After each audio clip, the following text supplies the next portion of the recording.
자, 첫 번째 주전부리 이렇게 제목을 달아봤습니다. 금통위, 잭슨홀, 엔비디아 실적 주목. 이번 주 증시는 지금 뭐 잭슨홀 미팅에서도 그렇고요. 어떤 이야기가 나올지 모르기 때문에, 그리고 엔비디아는 기대감이 너무 또 높은 것 아닌가 이런 우려가 있고, 금통위는 올릴 수도 없이 동결할 것으로 예상이 되지만 또 지금 뭐 마냥 동결하는 게 괜찮을까 모르겠습니다. 지금 여러 가지 우려가 있는 가운데 엔비디아 얘기도 나오고 있고 기준금리 추이도 나오고 있고 여러 가지 이야기가 나오고 있습니다. 우리가 요거를 어떻게 해석을 해야 될까요? 혹은 해석을 못하더라도 이런 재료가 이번 주에 다 지나가면 위든 아래든 좀 증시가 방향을 정할 수 있을지 OX 한번 들어보도록 하겠습니다. 자, 두 분의 OX는요.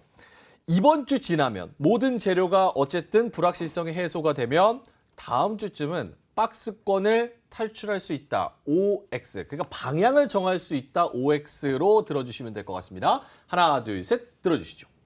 오, 한 분은 O, 팀장님은 O고요. 김태성 이사님은 X를 들어주셨습니다. O 먼저 좀 들어볼게요. 박스권을 탈출한다. 방향성을 정한다. 이게 아래쪽으로 또 이야기를 할 수 있는 건가요? 박스권을 탈출한다는 X고요. 예. 방향성을 볼 수 있다는 건 저는 박스권 상당 정도까지는 한번 좀 노려볼 수 있지 않을까라는 기대감은 있다. 예. 근데 방향성, 박스권을 위든 아래든 뚫고 가는 그런 방향성이다 그러면은 뭐 저도 X를 좀 들었을 것 같은데 박스권 내에서 어느 정도의 반등이 가능하다라는 차원에서 저는 O를 드렸습니다. 지금은 사실 여러 가지 불확실성 때문에 뭔가 하나 가늠을 할 수 없는 그런 시장이라면 이 방향성을 정한다. 좀 더 디테일하게 설명을 해주신다면요. 네, 일단 지금 뭐 기술적으로 보더라도 뭐 제가 이제 지난번 출연에도 말씀드렸죠. 이제 일단 환율이 신호등이 되고 외국인들의 선물이 방향타가 되고 예. 기관들의 대형주 매수세가 이제 악셀라이타라고 이렇게 좀 말씀을 드렸었는데 그냥 뭐 원달러 환율만 놓고 볼게요. 지금 이게 약간 분홍색으로 보이는 게 이제 코스피 종합 그 이제 120일 추이고요. 초록색으로 보이는 게 이제 미국 달러 선물에 대한 그런 추이입니다. 그러면 뭐 대충 뭐 차트 못 보시는 분들도 한번 이렇게 엇갈리는 점에서는 무슨 변곡이 한번 만들어졌다 이렇게 좀 직관적으로 보실 수 있지 않을까 좀 싶어요. 근데 최근 들어서 한번 엇갈렸거든요. 이제 그 시점이 1,350원을 확 뚫기에도 좀 애매한 그런 시점이고 그리고 대표적인 그런 종목들도 기술적 반등들이 오늘 좀 하나둘씩 나왔다 보니까 우리 시장 지수 면에서는 어느 정도 바닥을 좀 잡고 가려고 하는 그런 모습을 좀 보여주고 있지 않나 좀 싶고요. 코스피 지수를 뭐 좀 차트로 좀 말씀을 드리자면 일단 뭐 1,500선에 좀 안간힘을 좀 쓰고 있어요. 이걸 깨지 않으려고. 코스피 지수요? 네, 코스피 1,400 아니고 2,000. 2,000 죄송합니다. 큰일 날 소리. 지난주부터 2,500. 네, 지난주부터 2,500. 이제 박스권을 정의를 해야 되는데 예. 이제 대략적으로 봤을 때는 한 2,650, 좀 크게 봤을 때는 한 2,700선, 이제 그리고 한 뭐 2,500선 뭐 이 정도에서 지금 박스권이 움직이고 있는데 아까 말씀드렸듯이 이건 뭐 거의 환율하고 거의 이제 역으로 이렇게 노는 그런 상황인데 그렇죠. 모든 그런 이 대외적인 그런 지표가 저는 환율에 녹아 있다고 보거든요. 예. 그렇게 본다면 환율 자체가 더 치고 뭐 1,400원 확 치고 나가는 그런 상황이 아니라면 저는 박스권에서 한번 반등, 그러니까 박스권 상단 2,600선을 다시 한번 두드리려고 하는 이제 그런 좀 기술적 반등 국면이 이런 우리 불확실성이 해소되면 예. 한번 8월 말 9월 초까지는 나오지 않을까 이렇게 좀 기대하고 있습니다. 너무 중요한 말씀을 해주셔서 조금만 더 여쭤본다면 환율 말씀을 해주셨잖아요. 오늘도 갑자기 이제 중국 쪽에서 뭐 소폭이지만 어쨌든 조금 부양책, 좀 완화 정책 이런 게 나오면서 위안화 약세 그리고 원화도 동반 살짝 약세 나오면서 지금 1,343원까지 갔는데 사실은 다음 주에도 중국 부동산 이슈, 경기 위기, 뭐 경기 침체 뭐 이런 얘기는 계속 나올 것 같아서 그렇다면 환율과 연동해서 우리나라도 위안화 약세를 좀 따라갈 가능성 그렇다면 외국인들이 쉽게 또 이게 막 들어올까 이런 생각도 좀 들기는 하거든요. 네. 저는 이렇게 보고 있습니다. 일단 삼성전자와 하이닉스가 반등을 할 것 같아요. 예. 예. 그런 요인은 이따가 또 이제 엔비디아 얘기 말씀을 드리면서 조금 더 드릴 수 있을 것 같은데 일단 위안화가 이렇게 약세로 가면 뭐 패근은 아니지만 어쨌든 위안화랑 굉장히 연동성 상관관계가 높은 이제 원화 같은 경우에는 같이 약세를 보일 수밖에 없는 그런 국면이고 예. 만약에 그렇게 만약에 그 반대로 간다라고 하면 원화가 강세가 나올 수 있다라고 하면 우리 지수는 박스권을 뚫고 더 올라갈 수 있겠죠. 제가 박스권 상단으로 약간 한정을 짓는 이유는 이 에너지가 시장 전체를 위로 올리진 못할 수밖에 없다라는 거고 예. 그래도 박스권 상단으로 올릴 수 있는 거는 반도체들, 삼성전자나 SK 하이닉스나 특히 이제 엔비디아의 실적 이후에 저는 좀 뭐 HBM의 그런 잠재 수요를 좀 자극할 수 있다라고 보거든요. 그렇게 본다면 대한민국 시장으로서의 삼성전자와 SK 하이닉스가 아니라 반도체 종목으로서의 SK 하이닉스와 삼성전자의 외국인들의 약간 콕 집는 그런 매수가 좀 나올 수 있다라고 보거든요. 그러면 지수가 빠르진 않더라도 하락을 막고 어느 정도의 그런 소폭의 그런 반등을 좀 보일 수 있겠다라는 그런 차원에서 저는 이제 박스권 상단으로의 방향성 터닝 이렇게 좀 보고 있는 거고요. 만약에 이제 여기서 이 박스권 하단을 뚫고 내려가는 이제 그런 모습이 나온다면 말 그대로 원화 1,400원 깨지고 위안화도 뭐 7.5, 7.6 가면서 이제 또 부동산 또 터지고 뭐 이런 게 좀 나오겠죠. 근데 예. 그런 그림이 아니라면 저는 뭐 기술적 반등이 오늘 나왔듯이 반도체들이 그걸 이어받아서 어느 정도 좀 시장을 좀 끌고 갈 수 있는 그 정도의 에너지는 나올 수 있지 않을까 그렇게 말씀드리고 싶습니다. 알겠습니다. 엔비디아 워낙 중요하니까 잠시 후에 좀 더 디테일하게 나눠보고 김태성 이사님한테 넘어가면 X를 들어주신 이유는 다음 주에도 오리무중, 안개 속 장세 이런 게 좀 계속 될까요? 일단 박스권이라고 하는 정의는 하단이든 상단이든 먼저 뭔가 잡혀야 되잖아요. 그렇죠. 일단은 저는 상단은 뭐 여러분들도 아시다시피 이제 다 잡힌 것 같고 이제 문제는 하단이 여기서 잡힌 것이냐 아니면 조금 더 봐야 되느냐 이 질문에는 저는 조금은 더 봐야 되지 않을까라는 생각이 조심스럽게 들어요. 2,500 밑으로 2,400선까지도 혹시나 그렇죠. 그러니까 2,500포인트를 이제 지키려고 지난주 목요일, 금요일 그리고 이제 오늘까지도 그 위치에서 이제 저가의 매수세들이 이제 많이 들어오긴 했습니다만 그 매수 강도가 요일이 지나면 지날수록 조금 좀 처지는 약해지는 그러한 좀 모습들이 좀 보이고 있어서 일단은 글로벌 증시에 반등세가 나오게 된다라고 하면 우리나라 코스피도 이 구간에서 이제 반등들이 좀 나오겠습니다만 그렇지 않다라고 한다면 조금은 더 지켜보면서 박스의 하단을 우리가 눈으로 확인을 할 때까지는 이 주식의 비중을 공격적으로 늘리시는 거는 자칫 시총 상위 종목군들 기준으로 봤을 때는 위험할 수 있지 않을까라는 생각이 들고 있고 일단 코스닥은 좀 별개로 봐야겠죠. 예. 아무래도 이제 코스닥 같은 경우에는 일부 상위 몇 종목군들이 지금 지수를 이끌고 있다 보니까 그들은 조금 논외로 좀 봐야 된다라고 생각이 들고 대신에 이제 코스피 같은 경우에는 일단 우리나라 시장의 우호적인 이슈들이 그렇게 많지 않습니다. 예. 막 만들어내려고 해도 지금 만들 거리가 많지 않은 상황. 그렇죠. 억지로 한번 하나를 만들어낸다라고 하면 이번 주 엔비디아 실적이 정말 우리가 생각한 것만큼 굉장히 좋게 나오는 것 아닌 것 외에는 저는 일단 우리나라 시장이 아직은 또 그렇게 이제 매력적으로 좀 봐야 되는 그런 조건들이 없어서 조금은 더 지켜봐야 되지 않을까라는 의견 드리겠습니다. 거기서 추가적으로 제가 희망회로를 살짝 돌려보자면 사실 주식시장에서 뭐 몇 년간 계속 있어 왔지만 정말 지금은 돌아보면은 중국, 미국 뭐 텐션 올라가고 중국 경기 안 좋고 이런 뉴스들을 계속 보면 사실 좋은 뉴스 찾을 수 있는 게 지금 이사님 말씀대로 하나도 없습니다. 근데 항상 그러고 나서 안 올라가겠지 생각하면 몇 주 지나면 벌써 이 정도 올라가 있고 왜 올라가지 하는데 사실 이유는 찾기 어렵지만 이미 벌써 올라가 있는 게 또 지수여서 그렇게 좀 희망회로 공포를 타고 또 오르는 시장 여기에 희망회로를 살짝 돌려보면 어떨까 싶은데요. 대신 섹터와 기업을 좀 잘 골라야 될 것 같아요. 아하. 그러니까 올해 상반기는 주식 투자한 사람들이 예를 들어서 10명이라고 치면 예. 9분 정도는 손쉽게 수익을 낼 수 있는 구조였다면 올해 하반기는 주식시장이 나쁘다 혹은 좋다라고 말하기 애매한 상황이다 보니까 예. 10분 중에 한 4, 5분만 수익을 좀 볼 수밖에 없는 그러한 시장이 아닐까라는 생각이 들어서 그 차이는 결국에는 뭐 비중의 차이도 있겠지만 보고 계시는 섹터라든지 기업에 따라서 조금 이 속도라든지 강도의 차이는 분명히 저는 존재하지 않을까라는 의견 드리겠습니다.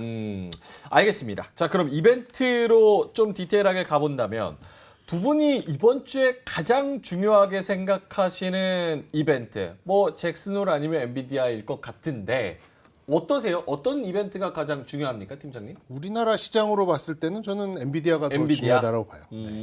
그거 어떻게 지금 전망하시는지. 왜냐면 엔비디아 워낙 그 이전 분기에 짜잔 하면서 뭐 200% 넘게 또 많이 올랐다라는 얘기들도 나오고 이번에 또 가이던스를 기대치를 똑같이 맞출 수 있을까? 왜냐면 중국에 이런 AI 반도체 팔지 말아라라는 얘기가 나오면서 선주문하거나 원래 약간 설레발 쳤었던 게 중국량이 얼마나 있는지를 모르는 상황에서 이전만큼 서프라이즈한 얘기가 나올까? 그러면 엔비디아가 좀 떨어질 가능성, 그럼 우리나라도 역시나 힘들 가능성. 어떠세요? 일단 뭐 예전처럼 그런 이제 성장 뭐 그 증가폭을 또 나타내기는 어렵겠죠. 예. 근데 저는 긍정적으로 보고 있는데 그래서 이제 저의 결론은 예. 삼성전자 HBM 밸류 체인을 9월까지는 주목을 해야 된다라는 결론을 미리 좀 말씀드릴게요. 그러니까 일단은 발표가 나와서 지금의 어떤 이제 이런저런 앞뒤의 뉘앙스와 전황을 봤을 때는 나쁘진 않을 거예요. 그러니까 생각보다는 좋게 나올 겁니다. 그런데 이제 세론이 나올 수도 있는 이제 그런 부분인데 이렇게 좀 생각을 해보시는 게 좋을 것 같아요. 그러니까 그러면 이제 엔비디아가 지금 뭐 2분기 연속 뭐 굉장히 좋은 이제 GPU 실적을 낸다. 그러면은 다른 칩 메이커들은 뭐 구경만 하나요? 뭐 AMD, 뭐 인텔, 야 엔비디아 잘했어. 그래, 뭐 계속 해봐. 이렇게 할까요? 우리도 뭔가를 예. 해봐야 되지 않을까라고 그렇죠. 그게 나오겠죠. 그러면 지금 현재 사실상 SK 하이닉스와 엔비디아의 그런 연결고리만 있어서 이제 그나마 이제 이런 소부장들이 어느 정도 좀 꾸려오는 그런 상황이었는데 만약에 이런 좀 잠재 수요가 좀 자극이 되는 그런 이제 국면으로 좀 흘러간다라고 하면 삼성전자는 얘기를 했잖아요. 9월에 양산을 하겠다. 양산을 하고 이 양산은 뭐 지금 이제 이런저런 얘기가 나오고 있는 회사들이 몇 개가 있다 이제 그런 얘기까지 확실하게 해줬기 때문에 뭐 그러면 저는 삼성의 밸류체인 같은 밸류체인을 구성하는 그런 종목들 뭐 다 열거하기는 어렵겠습니다만 빠르게 한번 읊어드리면 뭐 이오테크닉스, 뭐 한미반도체, 덕산, 하이메탈, 뭐 TFE, 프로텍, 제우스, 뭐 인텍, 뭐 파크 시스템즈 네네. 뭐 이런 종목들이 저는 뭐 기회만 되면은 절대적으로 좀 순환매의 한 축을 담당할 가능성이 매우 높다라고 좀 보여지고요. 오늘도 뭐 반등을 하다 좀 말았습니다만 9월까지는 이 이슈를 가지고 계속해서 끌고 갈 가능성이 좀 있어 보이지 않나 저는 이렇게 좀 보고 있어요. 그렇기 때문에 엔비디아 실적이 잘 나오고 굉장히 좋게 나오면은 뭐 더 좋겠습니다만 설사 조금 그렇지 않더라도 예. 이 잠재된 HBM의 수요를 자극할 수 있는 그런 정도만 어느 정도 이제 시장의 눈높이 정도만 좀 나오더라도 저는 다른 칩 메이커들이 분명 자극을 할 것이다. 이렇게 좀 가설을 세우고 있고 그 가설은 제가 말씀드린 삼성전자의 HBM 밸류체인을 통해서 대응을 하는 방법으로 좀 전략까지 말씀드리도록 하겠습니다. 사실 시장은 항상 이렇게 호재를 좀 찾고 싶어 하잖아요. 네. 근데 지금 뭐 호재가 없는 시장에서는 오히려 조금만 더 기대 이상의 얘기만 해줘도 거기서 또 크게 반응을 할 수가 있고 삼성전자, 하이닉스 이런 부분에 있어서는 상승을 좀 기대할 수도 있다. 네. 알겠습니다. 김태성 이사님은 엔비디아 관련해서 코멘트 해주실 게 있을까요? 너무 긍정적인 뷰만 바라보고 기다리기에는 그동안에 너무 많이 올랐다라는 의견을 두분 엇갈려서 너무 조심스럽게 좀 좋습니다. 드리고 싶습니다. 풍성해지잖아요. 그러니까 얘기가. 이게 예. 저도 이제 주식 투자를 하는 입장에서 예. 사실은 이제 긍정적으로 많이 바라볼 수밖에 없거든요. 그래야 이제 뭐 우리가 투자한 종목군들이 올라가고 하니까. 근데 이제 문제는 뭐냐면 이 엔비디아 실적을 바라본다라는 이슈를 아마 이번 주뿐만이 아니고 많은 시청자분들이 지난주 혹은 지지난주 그러니까 시장의 호재성 뉴스가 없어지고 나서 올해 8월은 다른 것보다 엔비디아 실적 발표가 그 어느 때보다도 중요하다라고 많이들 이미 알고 계실 거란 말이에요. 그러다 보니까 관련주들이 이미 먼저 시세가 저는 나고 있다는 생각이 들어요. 그래서 23일 날 실적 발표 이후에 이것이 세론 뉴스로 변환이 되는지 예. 아니면 이것을 보고 또 투자자들의 투심이 어느 방향으로 또 바뀌는지 여부를 보시면서 그때 저는 투자의 전략을 다시 세우는 게 맞지 않을까. 저는 사실은 오늘부터는 조금은 소극적으로 어허. 보수적으로 지금 시장을 보유자 영역으로 저는 이미 넘어갔다는 생각이 예. 듭니다. 네.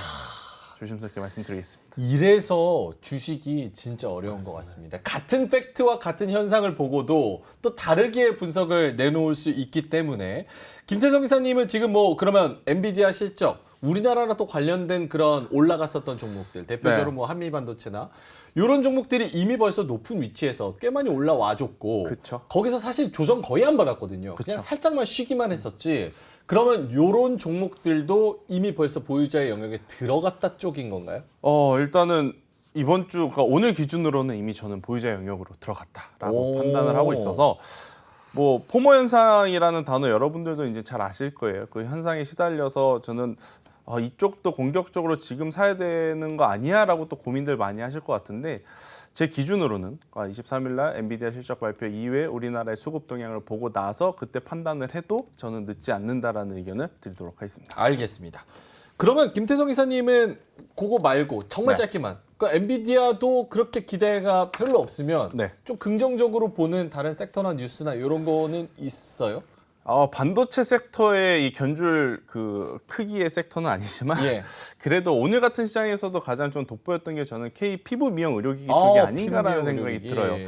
그러니까 여러분들이 올해 상반기를 좀 지나오면서 굉장히 굵직굵직한 섹터를 좀 좋아하시더라고요. 그러니까 대표적으로 반도체 그리고 2차 전지. 하지만 이제 이들에 좀 가려져 있다 뿐이지 실적도 실적이지만 주가의 퍼포먼스도 굉장히 좋았던 쪽을 체크해 보면 저는 K 피부 미용 의료기기 이쪽은 우리가 꼭 보셔야 된다라는 생각이 들어요. 대표적인 종목으로는 뭐 클래시스라든지 제이시스 메디칼을 좀 말씀드릴 수 있을 것 같고 이들이 현재 고점에서 또 한 번 오늘 슈팅이 나오다 보니까 오늘 하이로닉 같은 기업들이 그러니까 이등주라고 좀 말씀드릴 수 있는 이러한 기업들도 연달아 지금 슈팅이 나오면서 상한가를 좀 기록을 했거든요. 예. 그래서 저는 이쪽을 한번 보시는 게 좋을 것 같고 이쪽이 한 대를 팔았다 그래서 기업이 크게 흥하지는 않습니다. 그런데 이제 뭐가 무섭냐면 그 기계들을 계속 누적해서 팔고 난 뒤에 소모품 매출이 굉장히 지금 중요하거든요. 왜냐하면 기계 한 대를 팔았을 때 마진율이 20에서 30%가 좀 안 되는데 소모품 매출은 거의 90%에 육박하는 마진율을 남기기 때문에 그 소모품을 또 많이 팔 수 있는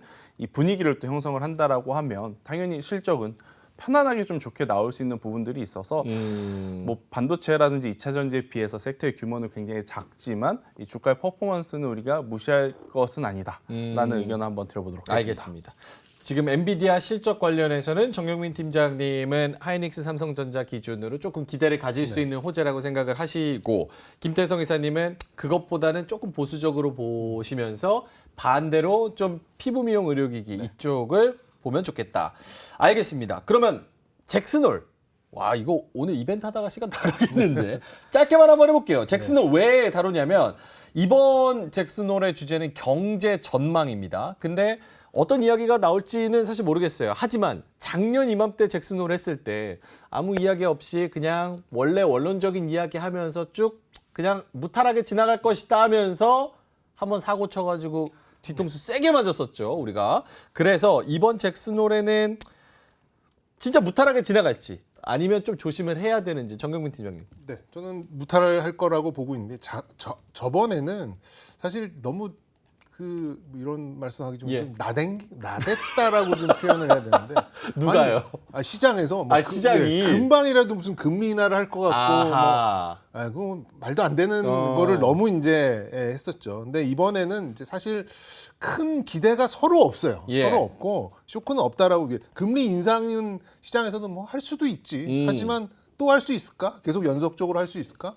0.5, 0.75를 또 할 수 있을까? 그런 쪽에는 또 거의 그런 기대가 또 없거든요. 그래서 뭐 저는 이제 그건 뭐 지금 환율들이 잘 보여주고 있다라고 봅니다. 어떤 예. 이제 환율의 변동성이 뭐 지금 중국 때문에 조금 커지긴 했었습니다만 근본적인 원달러 환율이 이렇게 좀 크게 변동하지 않은 이제 예. 그런 부분도 좀 있고요. 그리고 뭐 엔달러, 그러니까 엔화와 달러를 보더라도 뭐 큰 그런 움직임이 없다라고 좀 본다면 저는 뭐 이번 잭슨홀이 뭐 지금 뭐 여론 언론에서는 야 그거 좀 중요한데 꼭 봐야 돼. 뭐 걔 어떻게 나올 이렇게 하고 있지만 사실 뭐 긴가민가 하고 휙 지나갈 우리나라 금통이랑 거의 좀 비슷하게 그냥 좀 물에 물 탄 듯 하고 지나갈 가능성도 저는 있다고 봅니다.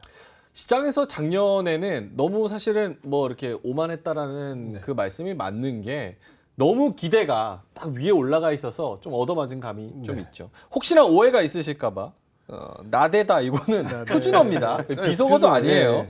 얌전히 잊지 못하고 철없이 촐랑거리다. 요 국립국어원의 사전에 있는 겁니다. 자 알겠습니다. 김태성 이사님은 잭슨홀. 저도 그렇게 크게 지금 중요한 일정은 아니다라는 생각이 들어요. 그러니까 잭슨홀 미팅을 그렇게 투자하시는 분들이 예. 뭐 챙겨서 보진 않거든요. 그러니까 원래 원론적인 이야기들이 이제 한 번 더 리마인드 된다라는 이제 개념으로 좀 생각을 하시면 될 것 같고요. 일단 이번에도 좀 마찬가지인 것 같습니다. 그래서 이제 저는 사실 이제 잭슨홀 미팅보다도 앞서서도 좀 말씀드렸지만 엔비디아의 실적 그리고 예. 그 이후의 수급의 변동성 그게 이제 가장 중요한 이제 바로미터가 될 수 있다라는 의견 드리겠습니다. 알겠습니다. 그럼 마지막으로 요거 뭐 네이버 하이퍼 클로버 요거 말씀하실 거 있으세요 혹시? 이거 뭐 딱히 없어요. 이것도 이제 저는 이거 세론의 가능성이 이것도 있다라고 좀 봐요. 아 오히려 재료 소멸로 네네 뭐 하락할 과금 가능성? 체계나 뭐 수익 모델, 뭐 실제 수치화된 뭐 밸류에이션 뭐 이런 것들이 뭐 가능한지 좀뭐 검증도 좀 해야 될 것 같고 그래서 저는 뭐 시장이 좀 그러니까 시나리오로 좀 예. 말씀드리면 시장이 이제 여기에 발표를 했는데 확 환호를 한다라고 하면은 이제 음성 관련된 AI가 뭐 환호를 하겠죠 같이 뭐 셀바스, 솔트룩스 뭐 이런 것들 있잖아요 뭐 코난 테크놀로지 이런 것들 그런데 저는 오히려 좀 셀온이 나오면서 예. 다른 그 순환매 쪽으로 그러니까 오늘 우리 이사님 말씀하셨던 뭐 대중국 소비 관련 뷰티나 미용이나 이런 쪽으로 혹은 뭐 2차 전지 이런 쪽으로 약간 풍선 효과로 오히려 좀 밀려갈 가능성이 조금 더 높지 않을까 개인적으로는 이렇게 좀 판단하고 있습니다. 알겠습니다. 사실 이게 GPT 자체가 이제 네이버에서 처음 나오는 거다 이러면 어마어마한 관심이 있겠지만 이미 벌써 다 GPT 한 번씩 써봤잖아요. 그리고 이거 되네 안 되네 잘 되네 안 되네 이 정도 수준이지 않을까 저는 조심스럽게 그렇게 예측을 합니다. 김태성 이사님도 별 코멘트 없으면 넘어가겠습니다. 일단은 저는 한번 써봐야 될 것 같아요. 써봐야 된다. 우리나라 국내 기업이 만든 예. 우리나라 국내용이기 때문에 KGPT. 한번, KGPT이기에 한번 사용을 해보고 나서 뭐라 그래야 될까요? 이게 장단점을 좀 파악하고 나서 고려해봐도 저는 괜찮지 않을까. 주가에도 영향의 그게 좀 있을까요? 만약에 이제 이 일반 투자자분들, 그러니까 시청자분들의 공감을 얻는다라고 하면 저는 예. 주가 또한 긍정적으로 좀 볼 수 있다라는 생각이 들어요. 그래서 네이버 같은 경우에는 저는 팀장님과 조금 더 다르지만 한 번은 써보고 나서 예. 제가 이야기를 다시 한번 들어보도록 하겠습니다. 두 분이 이제 의견이 엇갈리는 것도 너무 자연스럽다고 생각을 하는 게 지금 시장에서 이벤트별로 그리고 시황별로 이게 생각이 다 달라가지고 쉽지가 않습니다. 자, 많은 분들이 좀 잠 온다는 이야기가 많아서 채팅창에 자두님께서 요 질문을 하셨어요. 요거 마지막 질문하고 넘어가겠습니다. 두 분은 현금이 있어서 지금 한 종목을 매수해야 된다면 지금은 무슨 종목을 사실지 궁금하네요. 아까 약간 하이로닉을 살짝 말씀해 주신 것 같고 만약에 그게 아니라면 다른 종목 말씀해 주셔도 됩니다. 팀장님부터. 갑자기 이렇게 훅 말씀하니까 이렇게 그래도 아직은 매력적인 종목들이 꽤 많이 남아 있잖아요. 네 오늘 좀 굉장히 좀 머리를 한 대 띵 맞은 것 같네요. 그럼 먼저 갔다 올까요? 네네네. 이사님 먼저. 일단은 하이로닉은 이미 오늘 상한가를 갔기 때문에 예. 네, 이 종목을 또 말하면 욕망 먹죠. 아. 네, 그래서 이제 하이로닉 말고 예. 하이로닉이 간다면 또 따라서 움직일 수 있는 종목 중에 하나가 저는 이루다. 그러니까 같은 KPV 미용 의료기기 쪽에서 그동안에 이제 저평가되어 있는 종목을 찾는 게 저는 맞지 않을까라는 생각이 들어요.